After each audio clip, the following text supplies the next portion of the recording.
It may be time for a new story in Tuscaloosa, a Christian story.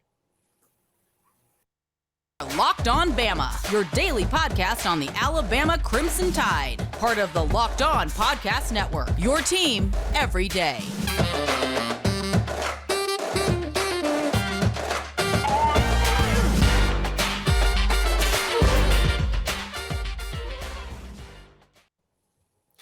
Hey, everybody. Welcome back into Locked On Bama. Luke Robinson, that's me. Jimmy Stein, that's him. Jimmy, I want to dedicate this first segment to Kristian Story because I've already done the thumbnail for it. I've already written up most everything about this what this podcast is going to be about, because in an unlikely turn of events, I was prepared today. But we just saw a tweet from Adam Schefter. Jalen Hurts is going to be the highest paid NFL player in history. And I'm going, in the second segment, I'm going to let you go off on a rant on it. I just want to say clap, clap, clap from our friend and your friend and my friend and everybody's friend, Jalen Hurts. So we'll talk about that in a second. But we will start with Kristian Story, who could be the story, literally and figuratively, of the spring. At least one of the stories, maybe not the story. But look, I keep getting questions on some of these other shows I go on about Kristian Story. And people are just like, when's the light going to come on? You know, I don't think the light's ever been off for Kristian Story. I don't think this is one of those cases where this uber talented kid just wasn't playing hard enough or whatever. And the quote unquote, the light wasn't on. I think the light's always been on for him, but he did start out at Lynette High School in a 1A program. So he had a lot of catching up to do in that sense. And let's face it, he's been in a defensive backfield that's been pretty talented. But it looks like to me he's beginning to make a move. And all the various reports I've seen and heard from scrimmage this past Saturday, a lot of names come up. Justice Haynes' names comes up. Of course, the quarterback battle comes up. Kobe Prentice comes up. But Kristian Story is also another name that comes up a lot. And I, for one, am super happy to hear about it. Yeah, he's a good player. I think people always need to remember that getting in the starting lineup at Alabama is a difficult thing to do. For instance, last year at safety, both starters were seniors. Both starters were multi-year starters. Both starters next game will be playing in the National Football Battle as a projected second or third round pick. DeMarco Hellum's more likely a day 3 pick, but if anything, through the draft evaluation process, he's moved up and now is somewhere around the 5th round, if not earlier. So, you're not going to beat out those guys. Oh, yeah, the third safety, he played nickel corner quite a bit, and he might be a first-round pick. So it's hard to get on the field at Alabama. Just because you're not on the field doesn't mean you're not a good player. And now, I mean, this is the way it is at Alabama right now. Kristian Story well positioned to maybe get in the lineup, and here comes Caleb Downs, the next first-round freak type, player that we've seen so often in the Saban era. So it doesn't mean Story's not a good player. From what I hear, Story is a consistent playmaker at practice, consistent playmaker. He just hasn't as ready as a couple of other guys.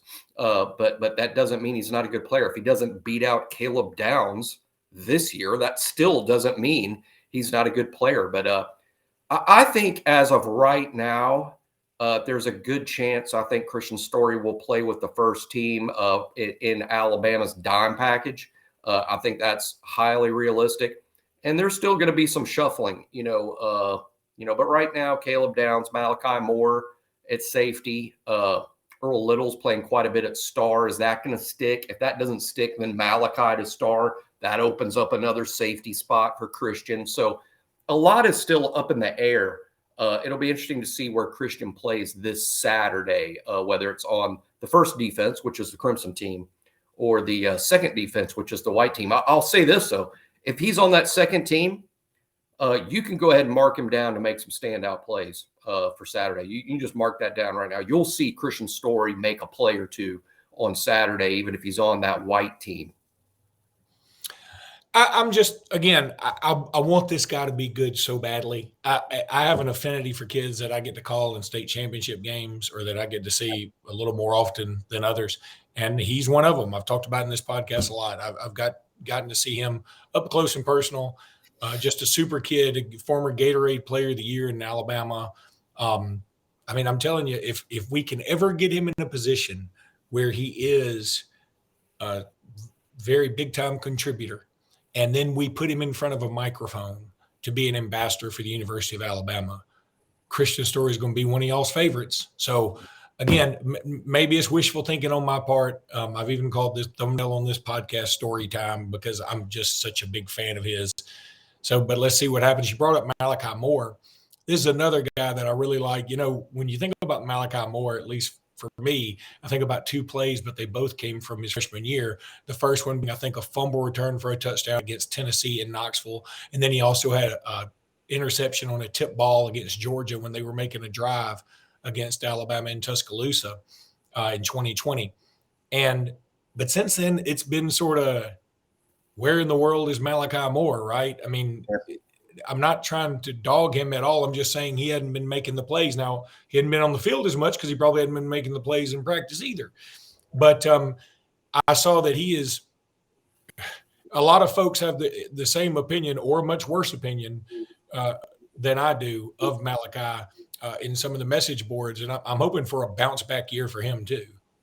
Yeah, he sort of needs, I guess, a bounce-back year might be the best way to put it because – I think he is one of the unique or rare players who seem to be better as sophomore and junior. But one thing to keep in mind, though, I mean, when he was a freshman, he was a full-time starter. He lost the job to Brian Branch. Again, what we were just talking about earlier in the Kristian Story stuff is Alabama's full of good players.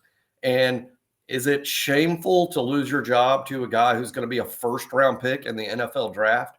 So Malachi sort of lost his star position, and then he sort of this past year only played in dime, which is significant, but Alabama's in dime just about 15 to 20% of all snaps or less. So, you know, that's 1 out of 5 snaps on defense. You know, you play about 60, 65 plays. So what's that? 1 out of 5 is terrible with math. So he's playing 15, you know, about 15, 18, you know, snaps a game. So you're not going to see a ton of him. He also plays on some special teams, but the thing is, though, when you add it all up and Alabama's lost all these DBs, and DB is a position I really focus on, DBs on Bama Insider, you know, Malachi is the most experienced guy back there, you know, in the sense that this will be his 4th year as a significant player, whereas Kool-Aid's entering his 3rd year as a significant player. But Malachi is the experienced veteran leader.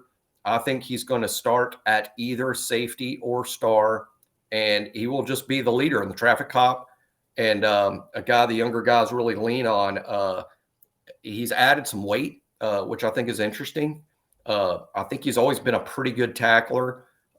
He's very instinctive, probably not the fastest guy in the world. I think he might lack a little burst compared to, you know, elite, you know, NFL-ready defensive backs.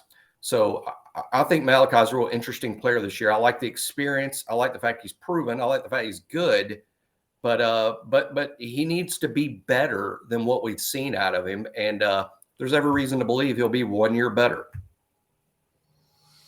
Jimmy, I need to tell everybody about FanDuel. Grand slams, no-hitters, and double plays are back, baby. And there's no better place to get in on the MLB action than FanDuel, America's #1 sportsbook. That's because right now new customers can step up to the plate with a no-sweat first bet up to $1,000. Just go to FanDuel.com/lockedon, sign up, place your bet, and get in up to $1,000 back in bonus bets if you don't win.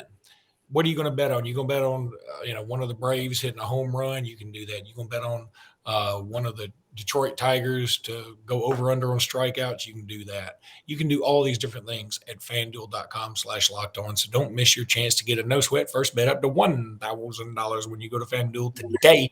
Just go to FanDuel.com/lockedon to sign up. FanDuel is an official partner of Major League Baseball and the NBA, by the way. I should throw that out there. Also wanted to tell you tomorrow we're going to keep talking about these scrimmages. Or this scrimmage, more specifically. We may have to talk about some other basketball stuff. Hopefully, we'll have some basketball news tomorrow. Eventually, I mean, there's going to be some of these. We hear some things.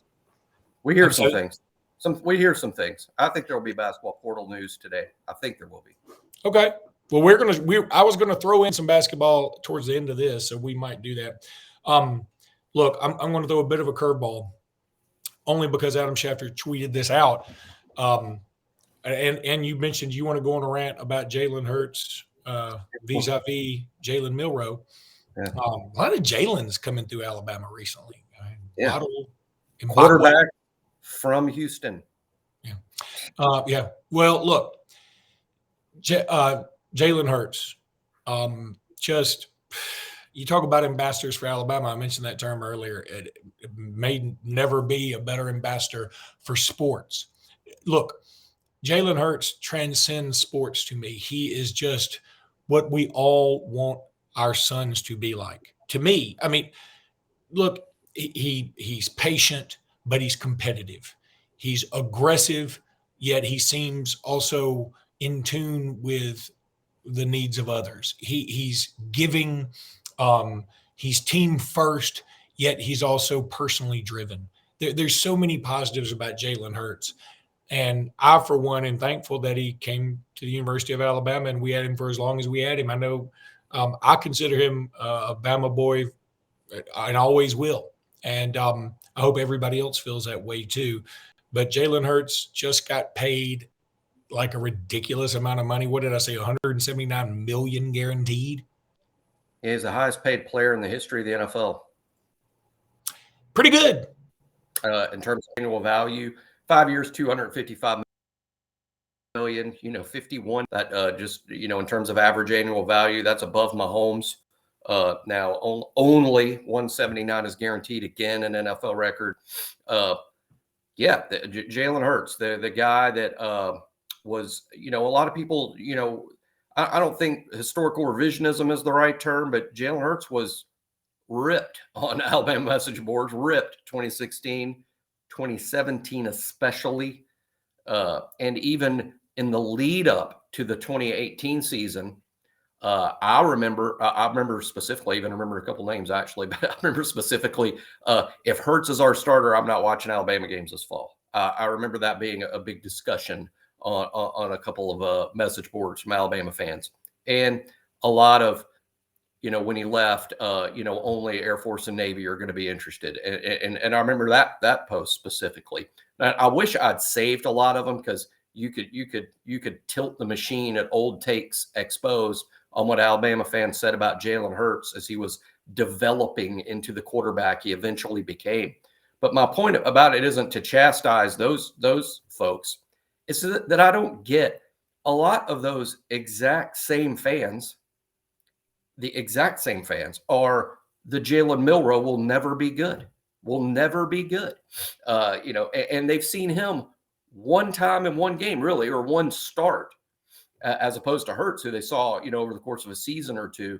And he'll never be good. I should correct what I did during the Hurts era and go back and create a document to save all these posts. And I'm not saying to prove them wrong. I don't know how Jalen Milroe's career is going to unfold. I don't know. He may be great. He may never start again at Alabama or anywhere else. I don't know. What I do know is that kids get better. What I do know is that the best thing about freshmen is they become sophomores. What I do know is that this kid is got excellent coaching from first Bill O'Brien and now Tommy Rees. And I don't understand, Luke, the same people who use the term never on Hurts and now look at him, the highest paid player, the highest paid quarterback in the history of NFL football, and make him the highest paid player in the history of football. The same people that said never about him have already said never about Milroe. And it's just absurd. Don't y'all watch sports? Kids get better, not just quarterbacks.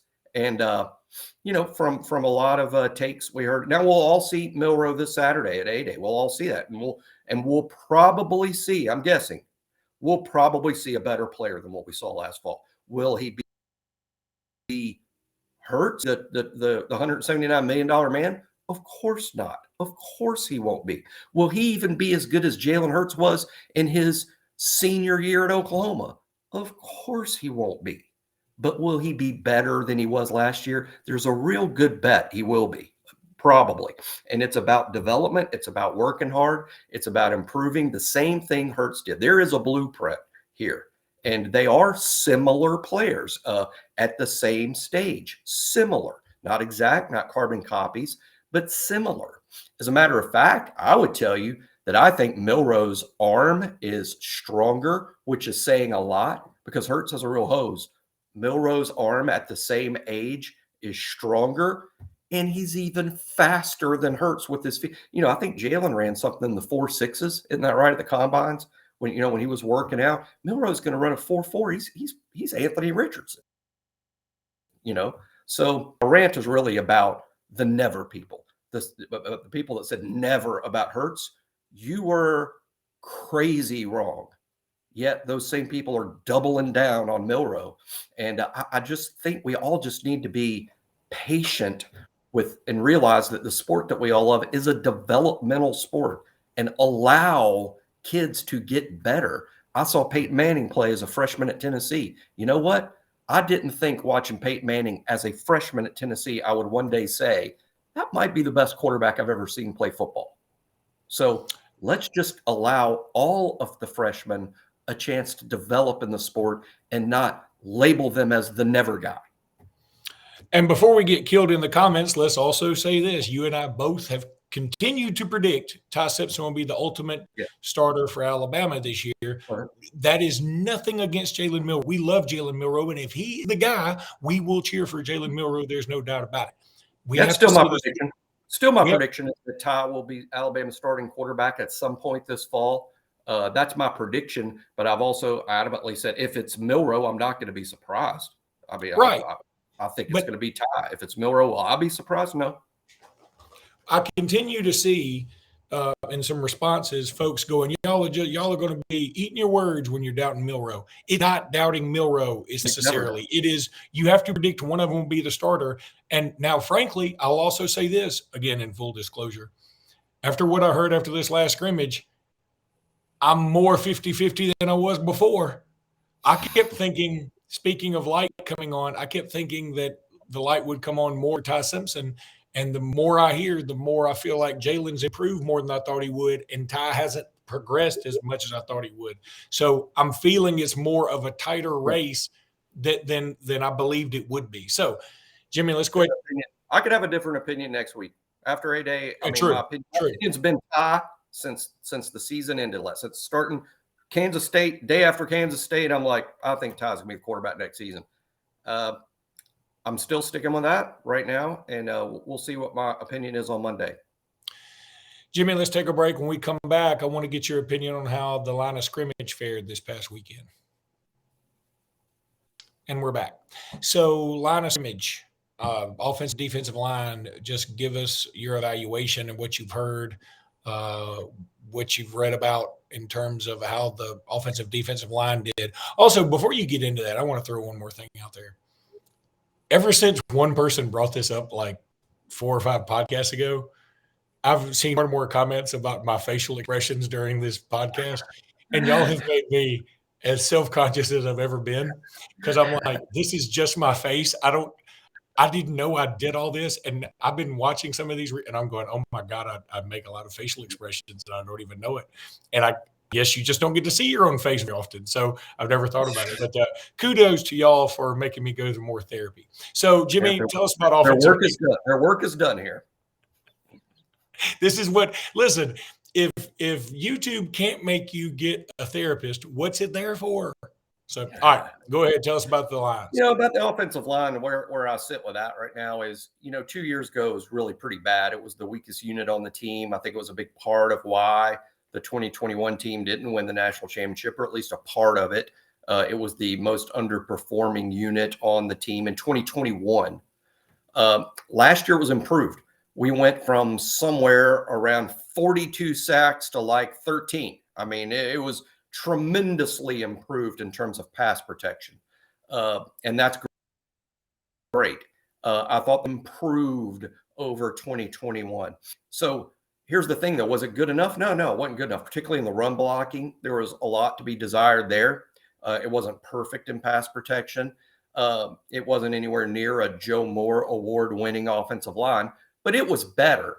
I think with what we're putting on the field right now, it's 1 year better. What do we talk about developmentally with Milroe? Every position's the same. Quarterback's not the one that improves. Players improve. Units can improve as the players within it improve. I think it's 1 year better. And the addition in terms of new guys to the lineup, there's really only one, but that new guy appears to be Elijah Pritchett. And his upside is first round pick. I mean, that's what his upside is. Now, is he going to play like that as a redshirt freshman? Probably not. I think he's going to look like a really talented freshman, meaning that at times he's going to look like a future superstar, and at times he's going to look like a freshman. That's how that works. So it won't be perfect, but I think it's going to be pretty good. If he's the weak link on this offensive line, you can bet it's going to be a pretty good group. So I think the offensive line is improving. It still won't be where we would love it to be. And where we would love it to be is 2020. We'd love it to be 2012. In my opinion, those are the two best offensive lines of the Saban era. We need to get back to that. Wouldn't that be great? I don't think we're there, but I think last year we took a step in that direction. This year we take one more step in that direction. I don't think the offensive line is going to be a liability. I think it's going to be an asset to the team. I think it'll be good. I think it will be one of the better offensive lines in the SEC, probably not the best. Georgia's recruited well, developed well. They have kind of an assembly line thing going over there right now. I mean, that's going to be a really good group. LSU, Will Campbell, who's a future first-round pick at left tackle. They're good, but I like where Alabama is there. Defensive line, similarly, in terms of the scrimmage here, Jamil Burroughs had a really nice game, which is good to hear. He's a breakout candidate. What I like is Alabama's got several good defensive linemen, like a Boygby, like Tim Smith, like Jamil Burroughs, like Damon Payne. These are all guys we'll see, and all of them are also candidates to be a breakout guy, a guy that we knew was good that might break out and be great. There's a number of those guys, and you're just hoping it happens for one or two of them. Another guy whose stock is on the upswing is Monkel Goodwine. And I think we knew when we signed him that he had a chance to be good. And apparently his development is coming along. And I think we'll see quite a bit of number 95 this weekend against Alabama on A-Day. So a lot of defensive linemen to watch. Here's one more interesting thing. I want to kind of preview A-Day all week. One thing to look forward. In the second team defensive line, there's not a big difference between two of them. So watch for the fact that the Crimson defensive line, which is the second team, they will be playmakers against the number 2 offensive line. When the number 2 offensive line is out there, you're talking about a couple of true freshmen. I like the number 2 defensive line to sort of win a lot of battles this weekend. A great, once again, it's the theme of the show. That second team offensive line, Luke, is probably going to feature Proctor and Formby at the tackles. These guys are doing great. They're going to be really good players. But this Saturday, they got to block Jamil Burroughs. They got to block Monkel Goodwine. They got to block guys that have been playing college football in games for a couple years, and they're going to get beat up on Saturday. That doesn't mean that they're not going to be great players. As a matter of fact, when I hear they're doing really well, and they're going to hold their own better than some would think. But I like the matchup of proven college juniors versus true freshman early entry guys. So watch that for this Saturday. Jimmy, we will talk more about this, assuming there will be some news. But first of all, congratulations, Tide baseball team, for taking 2 out of 3 against Auburn. Look, frankly, they stunk it up Friday. They tried to make a valiant comeback late Friday night, but they stunk it up. And then they get wins in a row. That was nice. Look, it wasn't the great a power matchup. It wasn't the Dodgers versus the Yankees, but Alabama did win 2 of 3, and it's the first series win of the year in conference. So kudos to them for that. The SEC softball Alabama sweeps Mississippi State. Mississippi State probably the worst in the league, so that needed to do that, and they did. Kudos to them. Then basketball-wise, had some transfers in-house. Estrada was here. Things are looking up for him. BJ Mack was here. Things are looking up for him too, it appears. So could see some news on those fronts sooner rather than later. Yeah, I think we could hear something on Basketball Portal today as we record this, which is Monday or Tuesday. For a little more, it's not imperative. We don't want to play a game next month, but it would be nice to have a better idea of who's going to be on the roster. These deadlines for our guys to come out of the draft, Quinterly, Sears, Bediako, the deadline for that is way down the road, something like May 30th or something, May 15th, somewhere in there. So we won't have certainty in regard to the lineup for a while, but so it'll be nice if Alabama's able to add a couple of high-profile names, and BJ Mack and Estrada, who's from Hofstra. They're wanted by lots of big programs. They would be good gets. That's going to do it for today. Appreciate you guys tuning in. As always, please subscribe. And until tomorrow, roll tide, everybody. Roll Tide.